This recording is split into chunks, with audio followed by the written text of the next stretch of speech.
Hi everyone, in front of me I've got Redmi K90 Pro Max, and let me share with you how to change the screen timeout on this device.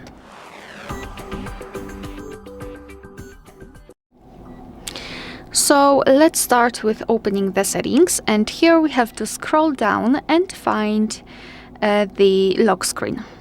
Let's tap on it. At the top we've got the option we're looking for, so let's tap on it, and here at the top we've got relatively short options like 15 or 30 seconds, and at the bottom the longest, which is 10 minutes. So all you have to do is to tap on the option like to use. I'll pick 2 minutes, and as you can see it is immediately notified right here, which means that from now on, after 2 minutes of an activity, this device will black out. Alright, so that will be all. Thank you so much for watching. Please hit the subscribe button and leave the thumbs up.